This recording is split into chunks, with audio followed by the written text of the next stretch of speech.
You're watching Open Agenda. Hi, welcome to this episode of Open Agenda.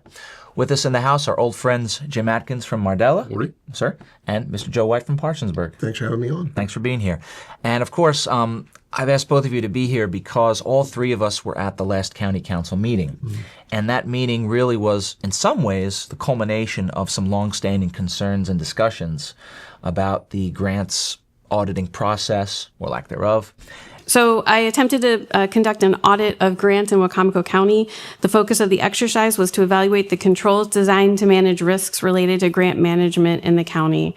I was unable to offer a conclusion level or management recommendations at this time. And I requested for 52 lines. I received none of the supports for any of those 52. One of the comments made by the executive's office was the fact that there was a personal bias on your part, unfounded, and yet you're here today and you seem to be trying to assist with every aspect you can to make this happen.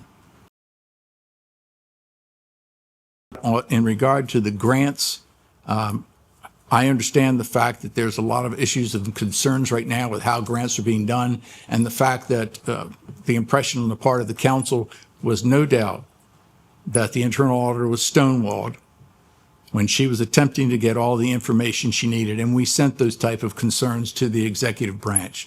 So we will be having a work session with the grants administrator. She's actually Lori Carter. She's actually very anxious to sit with the council to try to go over where they are with the grant process and what delays there are, if any, and what all the concerns may or may be on the part of the council. So. Good morning, everyone. Good morning. I thank you for this opportunity to be able to sit before you today. As I stated over about a year ago, I took on this role in October of 2024. One of the things I think when I first had came on, I was given the opportunity to sit in one of the first meetings, which was with the Department of Emergency Services. At that particular meeting, it was my understanding that that particular department was supposed to be reviewed. And as time went on, that had changed and that particular scope had pretty much expanded. Due to the fact that, again, this was a new position. I'm still learning all of the departments, what it is that they do. It has required, believe it or not, and I have to admit, I thought this was going to be pretty much an easy dunk. It is not. It has taken me a year and I guess short of 7 months to really get a good feel of where we are.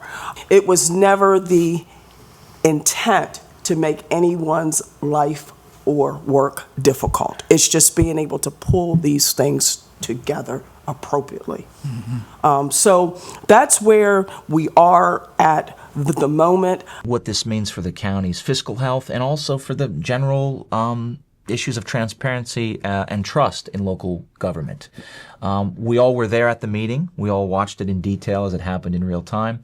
And what I'd like to do, if that's okay, is dive into our own concerns and critiques of that meeting, because I think we all would agree, we all came away from that meeting with more questions than answers, if that's fair to say. So I'd like us to dive into that. And then what also I think would be good for the public to know is that after this episode, we're going to have an additional addendum episode where we allow the public to actually see in a more expansive way the key parts of that session. Okay. So they can see for themselves the exchanges, the interactions, and perhaps why many of us in the community came away with more concerns. Okay. So we'll do the analysis, and then we'll set things up for a future episode. Does that sound good? Sounds good. All right, looking forward to it.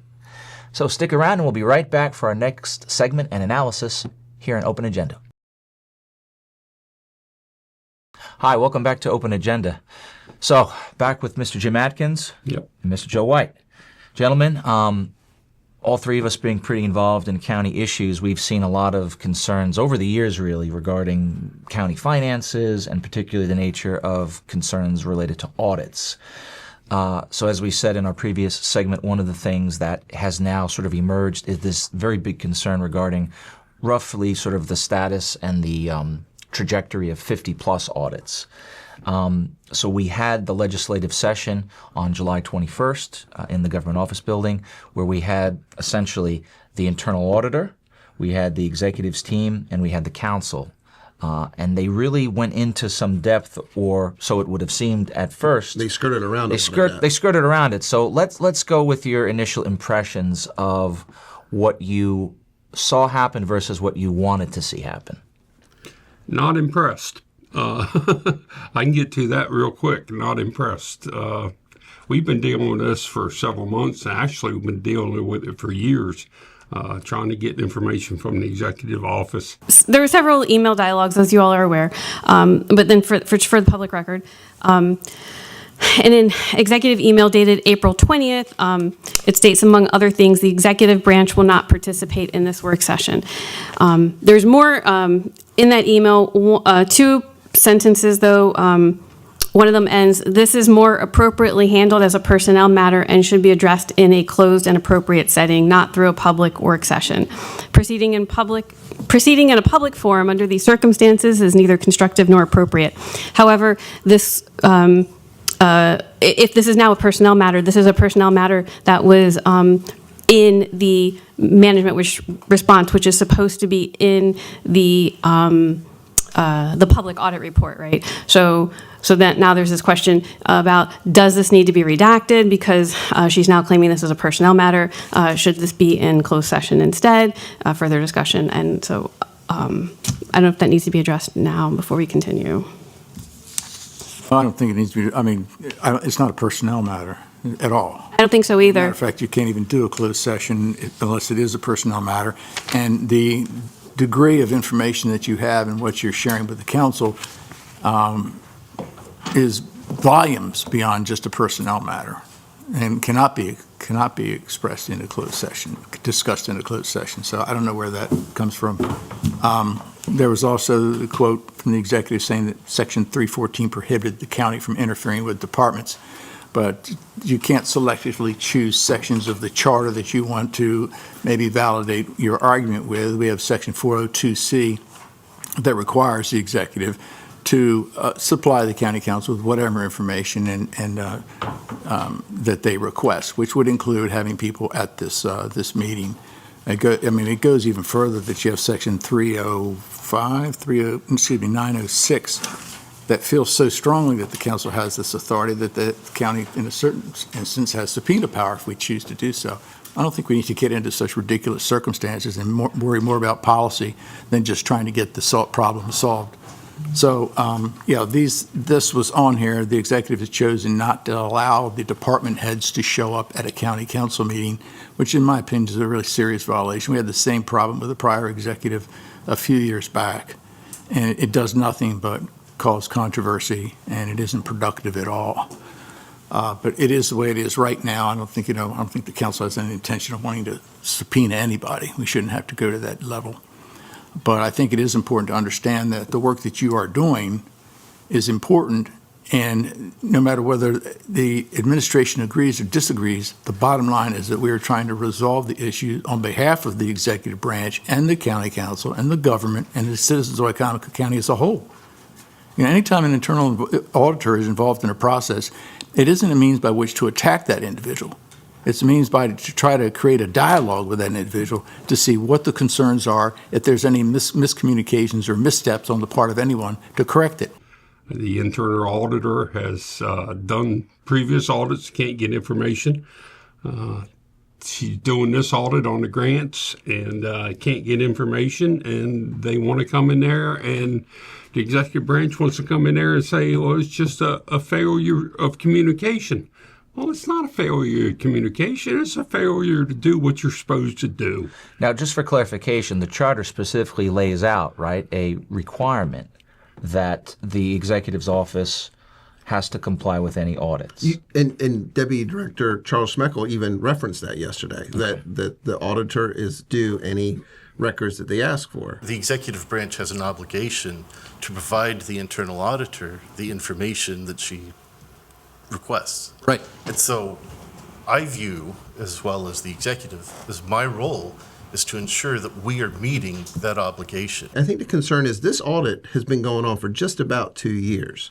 They decided to delay this audit because Lori Carter, who's the grants administrator, was just coming on board at the time, and they wanted to give her some leeway to get her feet wet. Okay. And they did that.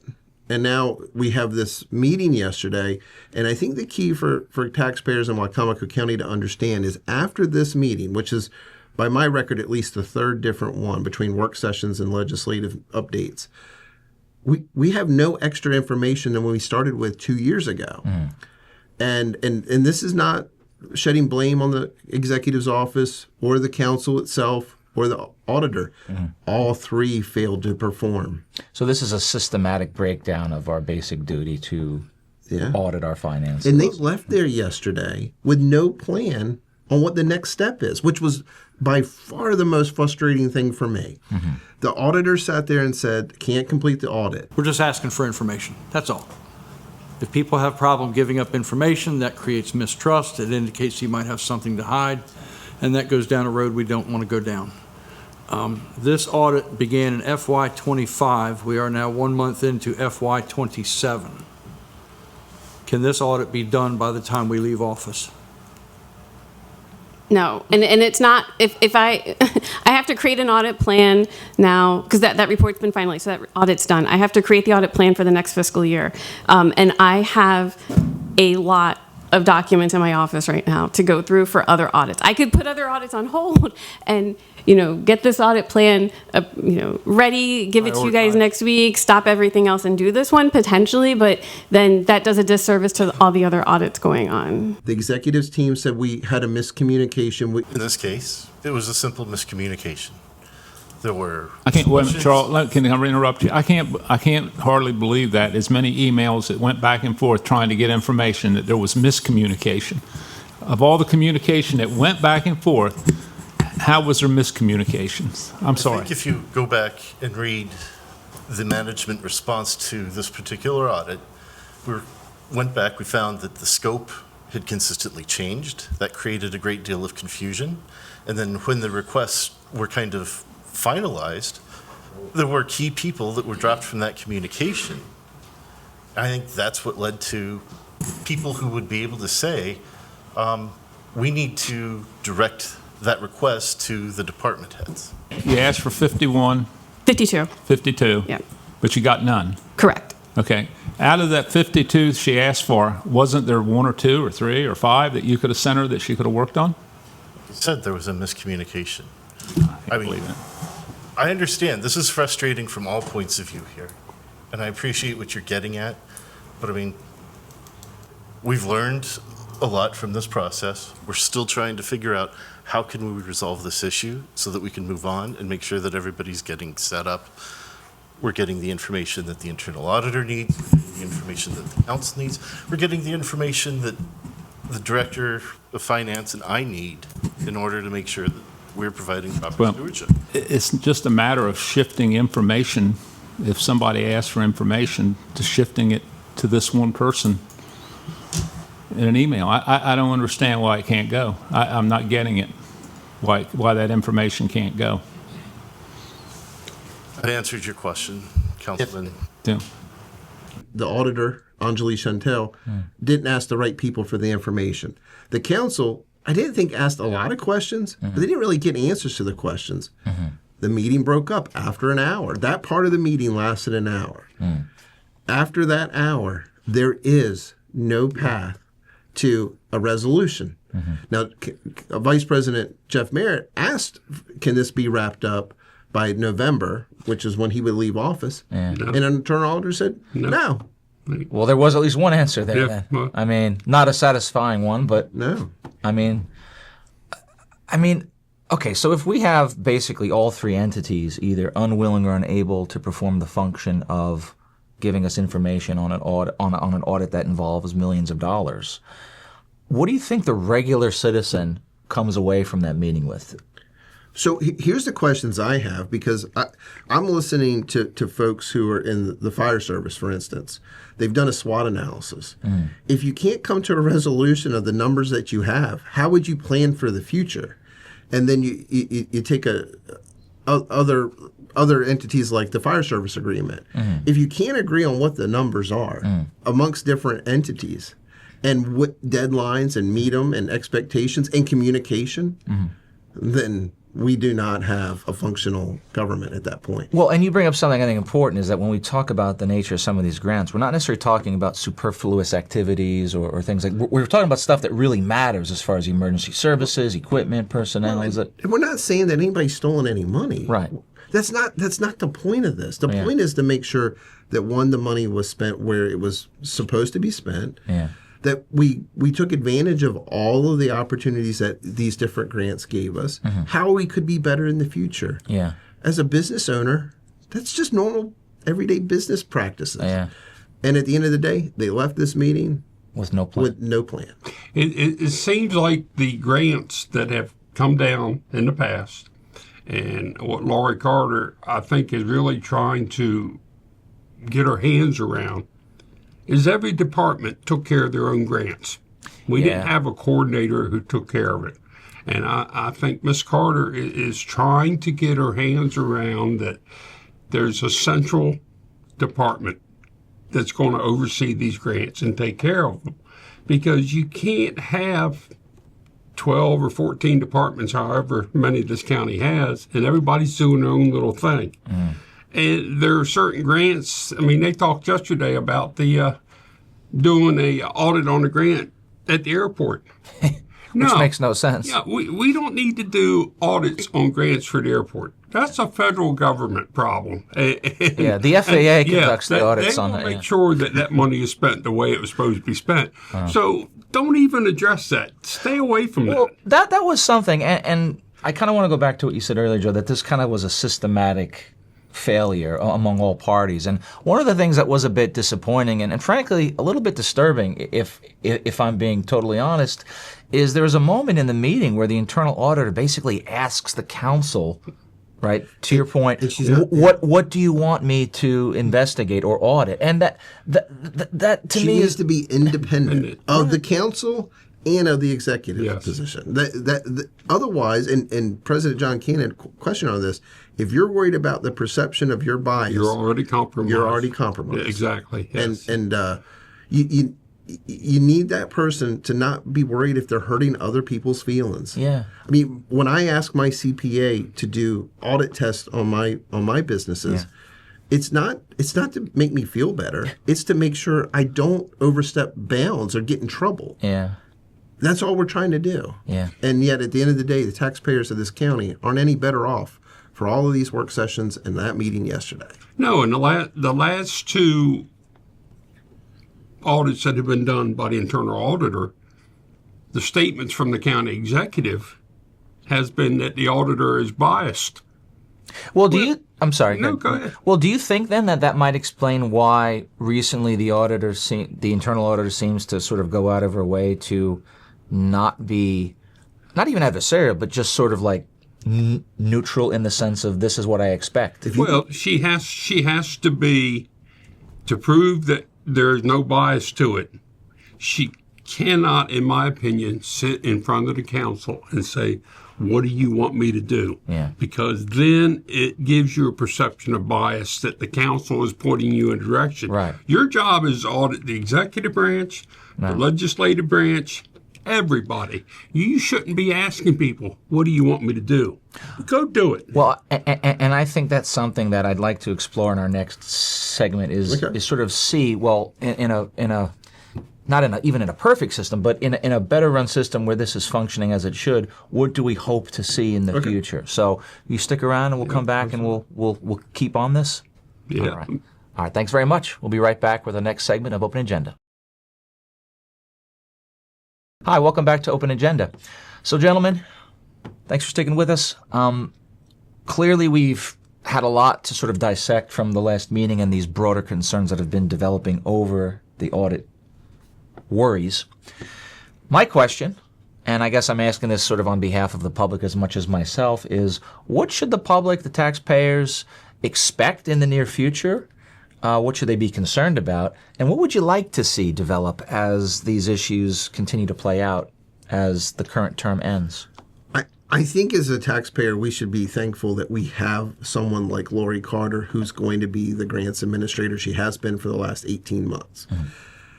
And it is good that we have an independent internal auditor who has the ability to audit the council as well as the executive. What we need to be asking is whether you're getting results or you're not. And if you're not, at what point is the public allowed to come up and say, hey, we're disappointed in this. This is not about one audit. Mm-hmm. But I will make one point that was made in this meeting. 52 sets of grants were asked for documentation, and 0 of them were submitted. That's a failure of the auditor, that's a failure of the council, and that's a failure of the executives team. Mm-hmm. It's a failure to the taxpayers of this county. Mm-hmm. That's simple.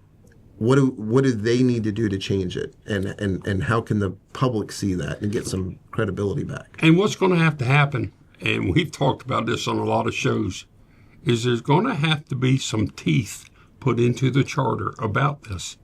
Because the charter states that the executive branch is supposed to supply the information. Yeah. But if they don't, there's no follow-up. The council attorney has said you can subpoena these people. There was also the quote from the executive saying that Section 314 prohibited the county from interfering with departments.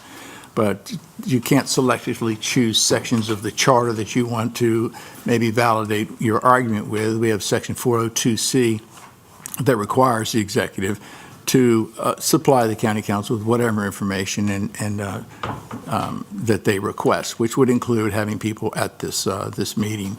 It goes even further that you have Section 906 that feels so strongly that the council has this authority that the county, in a certain instance, has subpoena power if we choose to do so. I don't think we need to get into such ridiculous circumstances and worry more about policy than just trying to get the problem solved.